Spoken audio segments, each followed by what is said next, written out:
এই ধরনের ছেলেদেরকে মেয়ে দেওয়া উচিত, জোরে বলুন না উচিত। এরা কি মেয়ে পাওয়ার যোগ্য? জোরে বলুন না বা, এদেরকে মেয়ে দেওয়া যাবে না। আমাকে বলল ফোন করে, হুজুর আমার আমার আমার বাড়িতে মেয়ে দেখতে এসেছিল, মেয়েটা চুল দেখায়নি বলে ওই আপনার ওরা বিয়েটা রিজেক্ট করছে। এখনও ওরা বলছে যদি চুলগুলো দেখায় তাহলে কিন্তু আমরা বিবাহ করব। মানে কেউ কে বলে দিয়েছে চুলগুলো খুব একটা ভালো না।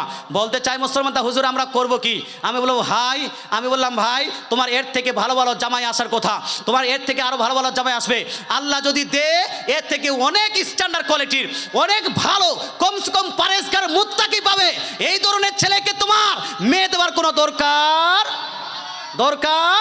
নাই। হে মুসলমান, বলতে চাই বিয়ের করার পরে চুল দেখবে না কি দেখবে এটা তোমার ব্যাপার, কিন্তু বিয়ের সময় মেয়েদেরকে এই গরু ছাগলের মতো মান সম্মান হানি করা এটা মুসলমানের কোনো দিনে কাজ হতে পারে না। ইসলাম আসার আগে মুসলমানদের মেয়েদেরকে অনেক অসম্মান করা হয়েছিল, কিন্তু ইসলাম আসার পরে দয়ার নবী মায়া নবী এই মহিলাদেরকে অনেক সম্মান দিয়েছে। এই সম্মানটা ছোট করা, এই সম্মানটাকে খাটো করা যাবে যাবে না। সুতরাং মেয়ে দেখতে যেতে পারে একমাত্র ছেলের সঙ্গে পার্টিকুলার কিছু মহিলারা আর মেয়ের কিছু বাপ ভাই কিছু থাকতে পারে। আমরা কি আগামীতে মেয়ে দেখতে যাব?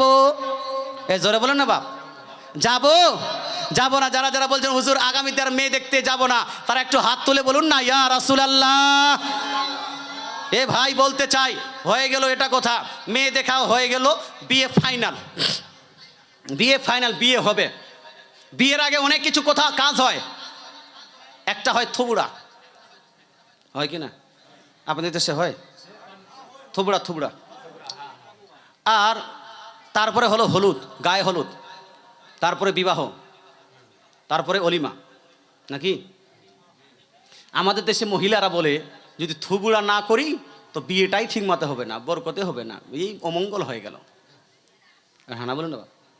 কেউ সাজায় ডালা বুঝেন আপনারা? হলুদ লাগানোর জন্য একটা ডালা সাজায়, একটা থালা সাজায়, থালা বুঝেন তো?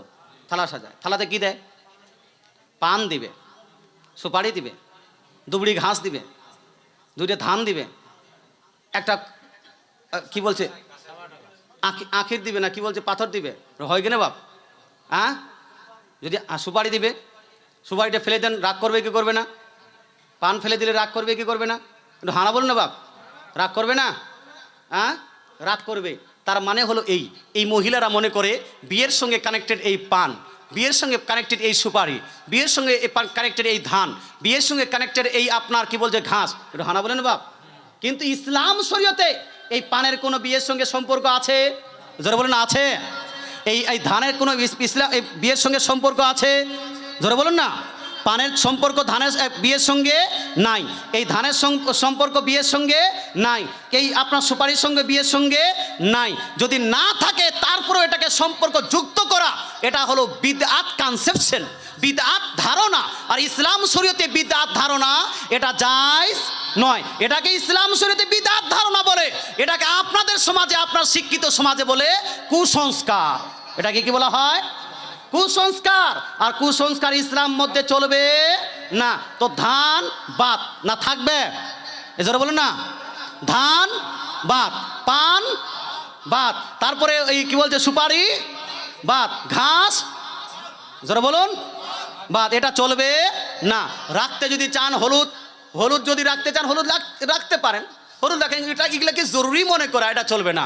বিয়ের সময় অনেকগুলো জায়গাতে দেখা যায় যে ওই কি বলছে, কি গাছ বলে, কেলা গাছ, কলা গাছ, আপনারা কলা বলেন আমরা কেলা বলি, আচ্ছা যাই হোক, কলা গাছ লাগায়, আপনারা লাগান? হ্যাঁ লাগাই, অনেকগুলো জায়গাতে হয় কি না? আলোচনা যখন করছি আজকে আমল সংক্রান্ত কমবো, কালকে ইনশাল্লাহ আকীদা সংক্রান্ত আলোচনা হবে। বলতে এটা চাই মুসলমান, কলা গাছ যদি আপনি সাজানোর জন্য লাগাতে চান লাগাতে পারেন, কিন্তু যদি মনে করেন যে কলা গাছের সঙ্গে ইসলাম ওই বিবাহের কোনো সম্পর্ক আছে তাহলে লাগাতে পারবেন না। যদি সাজানোর জন্য লাগান, চলো সাজাচ্ছি বিয়ের সময় সাজানো যাচ্ছে, তো আমি সাজানোর জন্য কলা গাছ লাগাবো, তাহলে ঠিক আছে, নো প্রবলেম। কিন্তু যদি আপনি মনে করেন না এই কলা গাছ না লাগালে বিয়ে তো অমঙ্গল হবে, যদি মনে করেন কলা গাছ না লাগালে বিয়েতে কোনো রকম নাজায়েজ হয়ে যাবে, বিয়েটা ঠিকভাবে হবে না, তাহলে এই কলা গাছ লাগানো চলবে না। This is the system of Hindu, Hinduism, এটা হলো হিন্দুদের সিস্টেম। ওরা এটাকে জরুরি মনে করে, মুসলমান মনে করতে পারে না। এই কলা গাছ হলো। এবার প্রশ্ন হলো, হলুদ লাগান কি লাগান না? এটা তো ধুমধাম করে হয়ে যায়, হ্যাঁ, ধুমধাম করে হয় কি না? হলুদ লাগানো, বিয়ের সময় হলুদ লাগানো, খুব মনোযোগ সহকারে শুনুন বাপ, বিয়ের সময় হলুদ লাগানো যাবে কি না? আমাদের দেশে দুলহাকেও লাগায় আর দুলহানিয়াকেও লাগায়, লাগায় না? হ্যাঁ, কন্যাকেও লাগায় আর বোরকেও লাগায়। হলুদ লাগানো বিয়ের সময় এটা শরীয়তের দৃষ্টিকোণ থেকে জায়েজ না না জায়েজ, এই প্রসঙ্গে একটু আলোচনা করতে চাই। বুখারী, মুসলিম, তিরমিজি, নাসাঈ, আবু দাউদ, ইবনে মাজাহ, সিয়াহ সিত্তার অধিকাংশ হাদিস গ্রন্থে এই হাদিসটি বর্ণিত হয়েছে। সম্মানিত মুসলিম সমাজ, এই হাদিসটা হলো এইভাবে। আনাস বিন মালিক রাদিয়াল্লাহু তাআলা আনহু ইরশাদ করেন, তিনি বলেন, আন্নান নবী সাল্লাল্লাহু আলাইহি ওয়াসাল্লাম রাআ আসরা সুফরাতি আল আব্দুর রহমান ইবনে আউফ। নবীজি সাল্লাল্লাহু আলাইহি ওয়াসাল্লামের পিয়ারা সাহাবী আনাস বিন মালিক রাদিয়াল্লাহু তাআলা ইরশাদ করেন যে নবীজি সাল্লাল্লাহু আলাইহি ওয়াসাল্লাম একদা আব্দুর রহমান বিন আউফ রাদিয়াল্লাহু তাআলা আনহুর গায়ে হলুদের রং দেখতে পেলেন। কিসের রং শুনছেন তো আপনারা? হলুদের রং দেখতে পেলেন। হলুদের রং দেখতে পেয়ে নবীজি বললেন, মা হাসা, এটা কি? হলুদের রং তোমার গায়ে কেন? তোমার শরীরে হলুদের রং কেন? তো তিনি বললেন, ইয়া রাসূলুল্লাহ ইন্নী তাযাওয়াজতু ইমরাতান। ইয়া রাসূলুল্লাহ, ইয়া হাবিবাল্লাহ, আমি একজন মহিলাকে বিবাহ করেছি, আমি একজন মেয়েকে বিবাহ করেছি। বিবাহ করেছি, হলুদের রং দেখতে পেলেন, তার মানে কি সাহাবা একরাম বিয়ের সময় হলুদ লাগাতেন কি লাগাতেন না? এ জোরে বলুন না। লাগাতেন। বিয়ের সময় সাহাবা একরাম হলুদ লাগাতেন। নবী সেটাকে দেখেছেন। নবীজি সাল্লাল্লাহু আলাইহি ওয়াসাল্লাম দেখার পরে সেটাকে নিষেধ করেন নি, বরং সেটাকে সাপোর্ট করেছেন। সাপোর্ট করার পর নবীজি বললেন, আউলিম ওয়ালাউ বিশাত, ও আমার সাহাবী, তুমি যখন বিবাহ করেছো তাহলে যাও একটা অলিমার ব্যবস্থা করো। যদিও অলিমার ব্যবস্থায় তোমার একটা ছাগল দিয়ে করতে হয়, কথা বুঝতে পারছেন না? যদি উট জবাই না করতে পারো, দুম্বা জবাই না করতে পারো, একটা ছাগল দিয়ে পারলে তবু একটা অলিমার ব্যবস্থা করো। এই হাদিস থেকে কয়েকটা বিষয় প্রমাণিত হয়। ব্রাজজাম, বুখারী, মুসলিম, তিরমিজি, নাসাঈ, আবু দাউদ সব জায়গায় এটা পাবেন। এই হাদিস থেকে কয়েকটা বিষয় প্রমাণিত হয়। তোর মধ্যে যেটা আমার উদ্দেশ্য বিষয় সেটা হলো যে নবীজি সাল্লাল্লাহু আলাইহি ওয়াসাল্লামের সাহাবা একরাম বিয়ের সময় হলুদ লাগিয়েছেন। সুতরাং বিয়ের সময় হলুদ লাগানো এটা হলো সুন্নত, সাহাবীদের সুন্নত। ছেলেও লাগাতে পারবে, মেয়েও লাগাতে পারবে। মেয়ে নিজের বিয়ের সময় লাগাতে পারবে, ছেলেও নিজের বিয়ের সময় লাগাতে পারবে। কিন্তু ভাই আপনাকে বলতে চাই, আমাদের দেশে যে প্রচলিত হলুদ লাগার প্রথা, এই প্রথা কি আদৌ জায়েজ? এই প্রথাটা কিন্তু জায়েজ নয়। হলুদ লাগাতে পারবে বিয়ের সময়, আপনি হলুদ লাগাতে পারবেন, কিন্তু হলুদটা লাগাবে কে? কে লাগাবে আপনার হলুদ? আপনার বিয়ের সময় আপনাকে যদি হলুদ লাগার ইচ্ছা করে, নিজে নিজে হলুদ নিন আর শুরু নিজে নিজে লাগিয়ে নেন, নো প্রবলেম। কথা বুঝতে পারছেন না? হলুদ নিন, নিজে নিজে লাগান, হাত পা কে খোড়া হয়ে গেছে নাকি? আর যদি বলেন হুজুর খুব খুশিতে আছি, তো একটু সহযোগিতা নিতে পারবো কিনা? নিতে পারো। কার কাছে নিতে পারো? একজন ছেলে নিজের মাকে বলতে পারে, মা আমার মুখে একটু হলুদ লাগিয়ে দাও, প্রেমের ভালোবাসার হলুদ লাগিয়ে দাও। মা তার মুখে হলুদ লাগাতে পারে। বোনের কাছে একটু হাতে বা মুখে হলুদ লাগিয়ে নিতে পারবে। নিজের ভাইয়ের কাছে একটু সহযোগিতা নিতে পারবে, যে ভাই আমাকে এই হেল্প মি, আমাকে একটু হেল্প করো, আমার জন্য একটু হলুদ লাগিয়ে দাও। বা ভাইয়ের কাছে হেল্প নিতে পারবে, নিজের ফুফুর কাছে হেল্প নিতে পারবে, নিজের মাসির কাছে নিতে পারবে, নিজের আপনার কি বলছে নানির কাছে নিতে পারবে।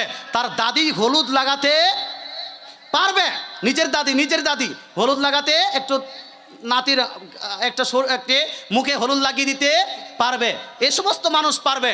কিন্তু ভাই এটা না করে পাড়ার মহিলাদেরকে ডেকে, পাড়ার দাদিদেরকে ডেকে, পাড়ার ভাবিদেরকে ডেকে, আপনার স্কুলের বন্ধু বান্ধবদেরকে ডেকে, সবাইকে ডেকে, এই বুবুদের, খালাদের, বাসিদের, সবাই পাড়াদের সবাইকে ডেকে হলুদ লাগানো এটা টোটালি গুনাহ এবং হারাম কাজ।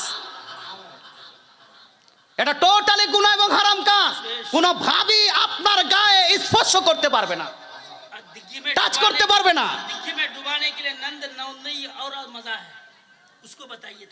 কথা বুঝতে পারছেন না?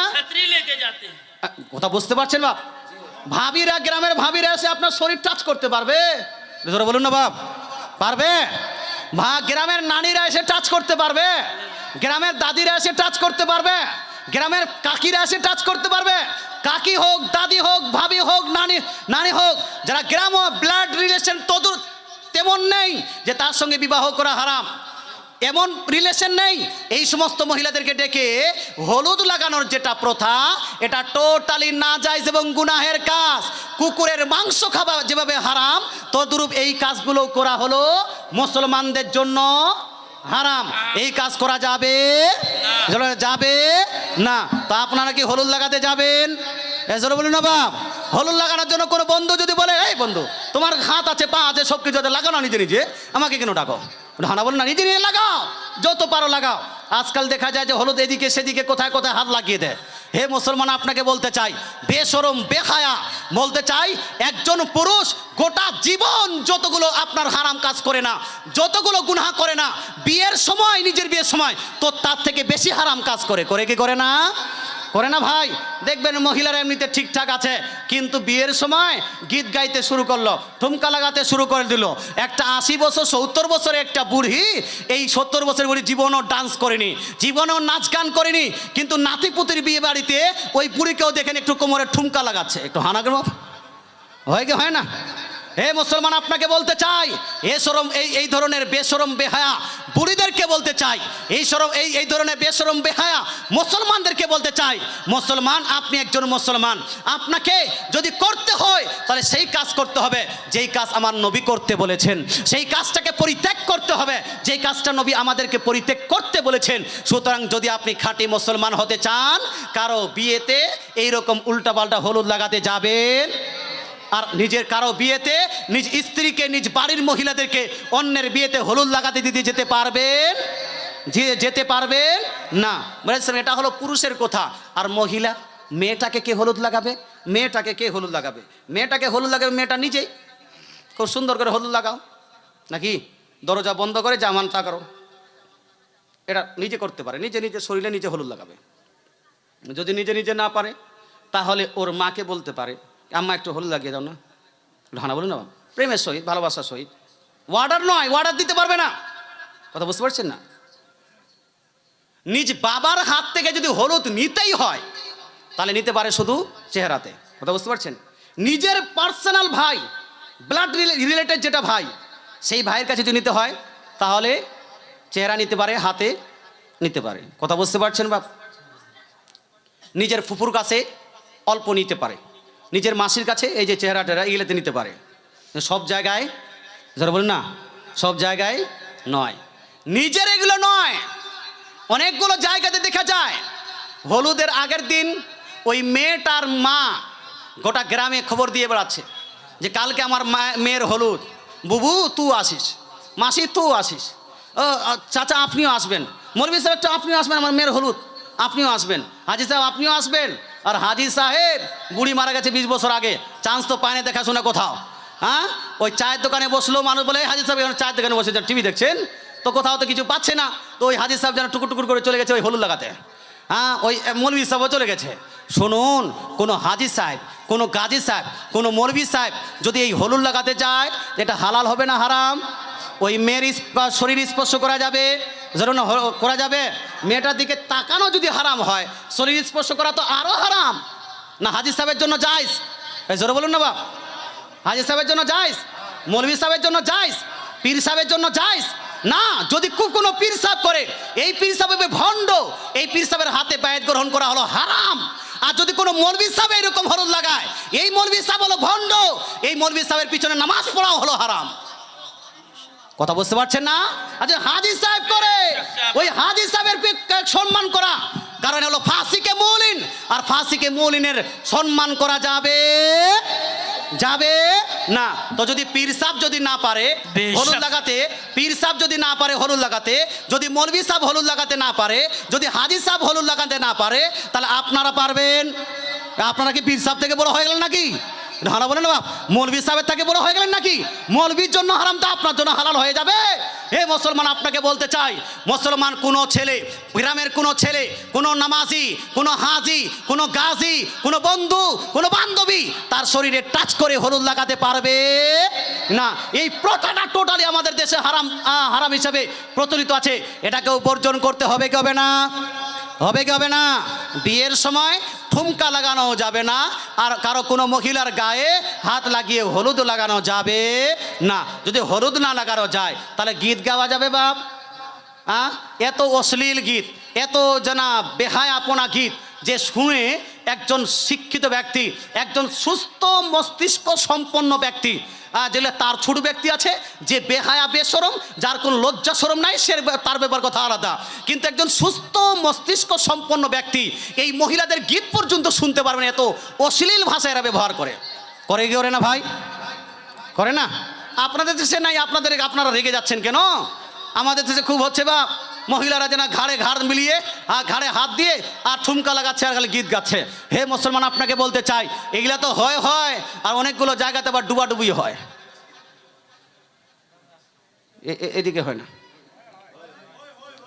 ডুবাডুবি, ওকে ডুবাচ্ছে, ওকে ডুবাচ্ছে।